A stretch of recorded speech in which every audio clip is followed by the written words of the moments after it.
విశాఖ అంటేనే ప్రకృతి అందాలకు నిలయంగా చెప్పుకుంటాం. ఇక్కడ సుందర సాగర తీరాలతో పాటు కనువిందు చేసే ఉద్యానవనాలు ఎన్నో ఉన్నాయి. అందులో ముఖ్యమైనది భీమిలి. ప్రశాంతమైన వాతావరణం, అందాల సమాహారంగా నిలిచే ఈ ప్రాంతాన్ని సందర్శించేందుకు పర్యాటకులు అధిక సంఖ్యలో వస్తుంటారు. అంతేకాదు ఇక్కడ ఉన్న లైట్ హౌస్, బుద్ధ విగ్రహాలు, సాగర కన్యల శిల్పాలు ప్రత్యేక ఆకర్షణగా నిలుస్తాయి. విశాఖలో ఉన్న ఈ ప్రాంతం భీమునిపట్నం లేదా భీమిలిగా పిలువబడుతుంది. దీన్ని అసలు పేరు ఏకచక్రాపురం. మహా విశాఖ నగర పాలక సంస్థకు చెందిన ఈ పట్టణ ప్రాంతం చరిత్ర ద్వాపర యుగం నాటిది. విశాఖపట్న నగరం పాలక సంస్థలో విలీనం కాకముందు భారతదేశంలో ఇది రెండవ పురపాలక సంఘంగా, ఆంధ్రప్రదేశ్లోని మొట్టమొదటి పురపాలక సంఘంగా ఉండేది. పూర్వం నిర్మించిన మున్సిపాలిటీ కార్యాలయం ఇప్పటికీ అలాగే ఉండడం విశేషం. విశాఖపట్నానికి సుమారు 24 కిలోమీటర్ల దూరంలో ఉన్న విశాఖ భీమిలి బీచ్ రోడ్డు సందర్శకులను అమితంగా ఆకర్షిస్తుంది. భీమునిపట్నం పశ్చిమ వైపు ఎత్తుగా ఉండి క్రమంగా తూర్పు వైపు సముద్ర తీరానికి వచ్చేటప్పటికి పల్లంగా కనిపిస్తుంది. ఈ క్రమంలో పశ్చిమ నుంచి తూర్పుకు సముద్ర తీరం వైపు చూస్తే కనిపించే ప్రకృతి దృశ్యం అత్యంత రమణీయంగా ఉంటుంది. సముద్రపు నీలి జలాలు నిరంతరం చిందులు వేస్తుండగా అక్కడ ఉండే బంగారు ఇసుక తీరాలతో పాటు ఆకర్షణీయమైన ఎర్ర ఇసుక దిబ్బలు బీచ్ అందాలను మరింత పెంచుతాయి. అలాగే ఈ పట్టణంలో ప్రాచీనమైన బౌద్ధ క్షేత్రం పావురాళ్లకొండ ఉంది. ఇది గతంలో ముఖ్యమైన బౌద్ధ కేంద్రంగా విరాజిల్లింది. 1868 నాటి లైట్ హౌస్, క్లాక్ టవర్తో పాటు ఈ కొండ దిగువన తూర్పు వైపు నరసింహస్వామి దేవాలయం ఉంది. అంతేకాదు ఇక్కడ డచ్ వారి వలస స్థావర అవశేషాలు ఇప్పటికీ ఉండటం మరో విశేషం. భీమిలి బీచ్ లోతు ఉండదు కాబట్టి ఈత కొట్టడం క్షేమదాయకం.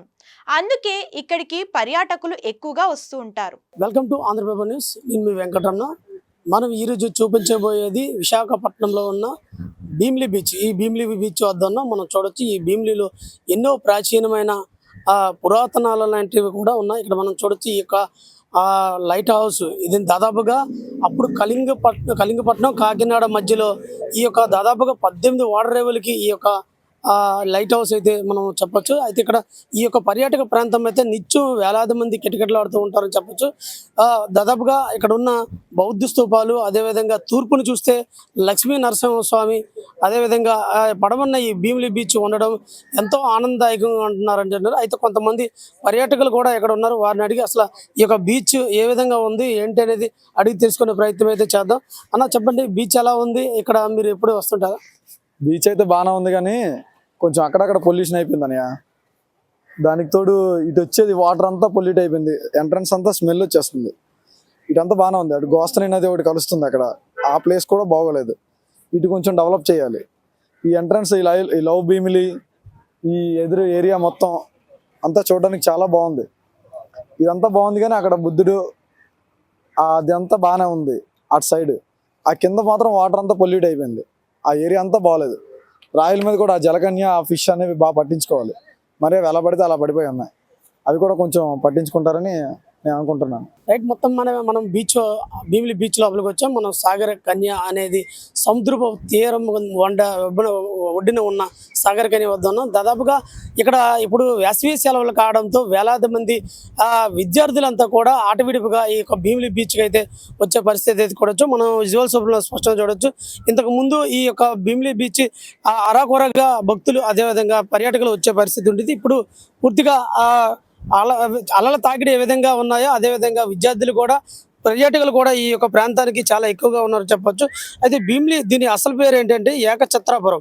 ఈ భీమిలి పట్టణానికి చరిత్ర చాలా దాటి ఉందని చెప్పొచ్చు. ఎందుకంటే ఆంధ్రప్రదేశ్ రాష్ట్రంలోనూ విశాఖపట్నం జిల్లాలో మహానగరంలో ఇది ఒక పట్టణం. భీమిలికి అనేది చాలా ప్రతిష్ట అయితే ప్రత్యేకతలు కూడా ఉన్నాయి. ఎందుకంటే ఇక్కడ అటుపక్క తూర్పున చూస్తే లక్ష్మీ నరసింహస్వామి, ఇటుపక్క బీచ్, ఈ రెండు కూడా అలలతో అల్లారిస్తున్న పర్యాటకులు అని చెప్పొచ్చు. ఎందుకంటే ఈ యొక్క భీమిలి బీచ్ ఎందుకంటే తూర్పు ముఖంగా ఉంటుంది, డౌన్లో ఉంటుంది. అంటే కొండ ప్రాంతం కాబట్టి డౌన్లో ఉంటుంది. దీన్ని ఎక్కువగా పర్యాటకులు వచ్చి స్నానాలు చేయడానికి కూడా చాలా వీలుగా ఉంటుంది. అందుకే ఎక్కువగా ఇక్కడ దీనికి పర్యాటకులు వచ్చే పరిస్థితి కూడా ఉంటుందని చెప్పొచ్చు. ఏదైతున్నప్పుడు కూడా ఈ యొక్క భీమిలి బీచ్ అనేది చాలా పురాతనాల నుంచి కూడా ఆలయాలు అదేవిధంగా ఇక్కడ చాలా మంది భక్తులు, ఎందుకంటే నరసింహస్వామిని కొండపై ఉన్న పావురాల గుట్ట దగ్గర ఉన్న లక్ష్మీ నరసింహస్వామిని కొలవడానికి వచ్చిన భక్తులు చాలా మంది ఉంటారు. ఆ నేపథ్యంలోనే ఇక్కడ భీమిలి బీచ్కి వచ్చి కూడా ఆ సేద తీరుతారు. ఎందుకంటే ఎండ అంతా దాదాపుగా 40 డిగ్రీలు ఉన్న ఎండ కూడా ఇక్కడ ఏమీ కాదు, కూల్గా చల్లని వాతావరణంతో పిల్లలు కూడా చాలా ఆహ్లాదకరంతో ఇక్కడ ఉంటారని చెప్పొచ్చు. అయితే ఏదైతే భీమిలి బీచ్ అనేది ఎందుకంటే భారతదేశంలోనే 2వ మున్సిపాలిటీ పరిధిలో ఉన్న భీమిలి బీచ్, ఎందుకంటే ఆంధ్రప్రదేశ్, ఉమ్మడి ఆంధ్రప్రదేశ్లో అదే కాక భారతదేశ వ్యాప్తంగా కూడా 2వ మున్సిపాలిటీగా ఈ యొక్క భీమిలి పట్టణం ఉంటుంది. అంత నీట్గా ఈ యొక్క భీమిలి అంతా కూడా ఈ భీమిలి బీచ్, అదేవిధంగా భీమిలి పట్టణం మొత్తం అంతా కూడా ఉంటుందని చెప్పొచ్చు.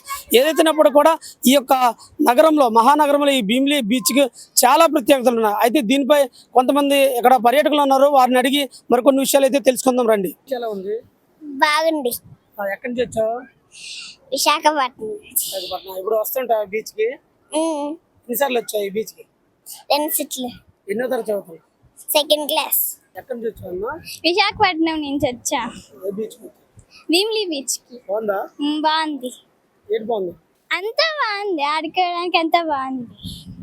ఇతిహాసికి వస్తావా? ఇతిహాసికి సెలవులకు వస్తారా? సెలవులు ఇచ్చారు, మళ్ళీ మా మామ ఎప్పుడు తీసుకొస్తే అప్పుడే వస్తాను. బీచ్ బాగుందా? బాగుంది. ఏం పేరు? జోష్న, ఎన్నో తరగతి? 5th class. ఇక్కడ విసర్గ భీమిలిపట్నం బీచ్ అది. ఇక్కడ బీచ్ అది బాగుంటుంది. ప్రతిసారి ఇక్కడ చాలా హడావిడిగా ఉంటుంది, మంచిగా ఉంటుంది. ప్రతి ఇక్కడ పండుగ ప్రతిసారి పండుగ అవుద్ది. పండుగ చాలా బాగానే చేస్తారు ఇక్కడ. ఇక్కడ ప్రతిసారి చాలా మంది చుట్టుపక్కల మంది ఇక్కడికి వస్తారు ఇక్కడ బీచ్ దగ్గర చూడడానికి. ఇక్కడ వ్యూ బాగుంటుంది. దగ్గరలో దివిసి బ్రిడ్జ్ అటు ఉంటుంది, అక్కడ కూడా బాగుంటుంది. బ్రిడ్జ్ పైన అక్కడ కొంచెం చాలా అక్కడ షూటింగ్ కొంచెం చాలా బాగుంటాయి.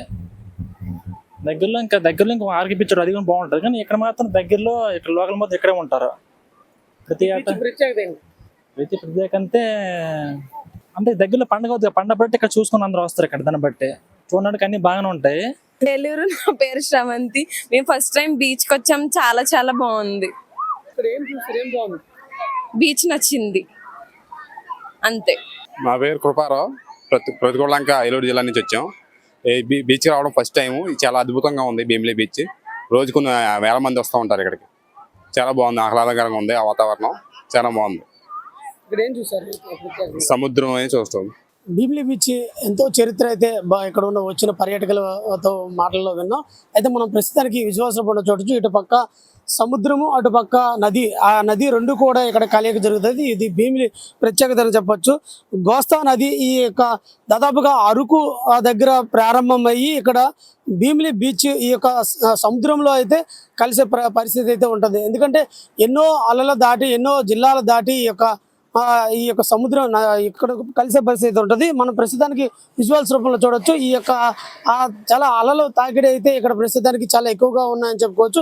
ఎందుకంటే పర్యాటకులు చాలా మంది ఇక్కడికి వేలాది మంది ఎందుకంటే వస్తున్నారు. అంటే ఈ యొక్క వేసవి తాపంకి ఇక్కడ చాలా ఆటవిడుపుగా, అదేవిధంగా కూల్గా ఉంటుందంటూ కూడా ఎక్కువగా పర్యాటకులు నమ్ముతారని చెప్పుకోవచ్చు. ఏదైతున్నప్పుడు కూడా ఇక్కడ భీమిలి బీచ్కి తూర్పున లక్ష్మీ నరసింహస్వామి, పడమరన సముద్రం, అదేవిధంగా పావురాల గుట్ట, ఈ యొక్క భీమిలి బీచ్కి అయితే పర్యాటకులకు ఎక్కువగా ఆకర్షణీయంగా నిలుస్తున్నాయని చెప్పొచ్చు.